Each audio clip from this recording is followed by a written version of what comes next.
자, 대한항공입니다. 네. 대한항공도 이제 분위기가 좀 달라졌어요. 예. 대한항공 참 쉬고 있었는데 대한항공도 이제 막 10%씩 올라가네요. 이게 참 이게 돌아가면서 시가총액 그러니까요. 큰 종목들이 뭐 10%는 그냥 우습게 상승을 하고 있는 상황입니다. 와. 근데 대한항공이 상승하고 있는 배경을 여러 가지 보면 이제 항공사들의 가장 큰 문제는 항공유, 유가죠. 예. 유가 관련된 부분이었는데요.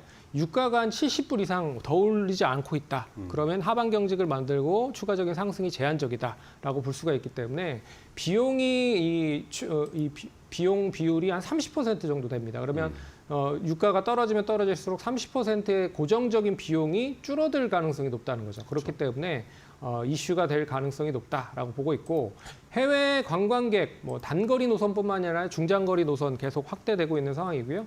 국내로 들어오고 있는 해외 관광객들도 늘어나고 있는 상황이기 때문에 뭐 여객 수요에 대한 부분은 계속 증가가 되고 있다라고 봐야 될 것 같고 제가 봤을 때 이제 화물 관련돼서도 화물 운임 수입에 대한 수익성도 계속 좀 높아지고 있다. 왜 그러냐면 AI 투자 확대로 인해서 운임이 높은 그런 화물 선적이 늘어나고 있는 상황입니다. 그렇기 때문에 여객 수요와 더불어서 화물 수요까지도 높아진다라고 보면 네. 수익성은 좀 안정적으로 이어질 가능성이 높을 것 같고요. 그리고 동사가 원래는 그 국방 관련돼서 네. 방산 항공기에 대한 유지 보수를 진행을 했었습니다. 네, 그런데 이제는 이제 드론이라든지 무인 항공기를 직접적으로 개발을 하려고 준비를 하고 있다. 네네네. 그래서 올해부터는 거기에 대한 매출까지 어느 정도 이어진다라고 보면 이제는 뭐 여객 관련된 수요, 항공 화물 수요에서 방산으로까지도 확대가 될 가능성이 높다.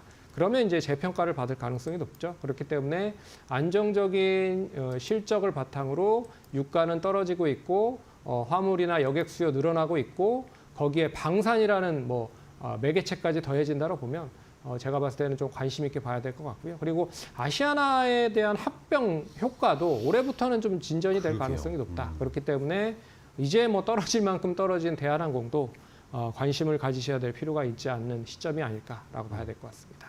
그러면은 대한항공 같은 경우에는 가격 부담 지금 없다고 보세요? 별로 크지 않다라고 봅니다. 뭐 이미 떨어질 만큼 다 떨어졌고 오른 게 없잖아요. 그렇죠. 그렇기 때문에 이제 시작이다라고 좀 보고 있고요. 그렇기 때문에 관심 있게 봐야 된다. 오늘 많이 오르고 있긴 하지만 뭐 LX세미콘과 대한항공 10% 이상 많이 오르고 있지만 근데 대한항공은 제가 이제 대본을 쓰고 있을 때 별로 안 올랐어요.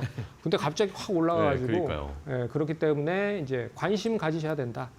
그 정도만 좀 말씀을 드려야 될 것 같습니다. 네, 알겠습니다.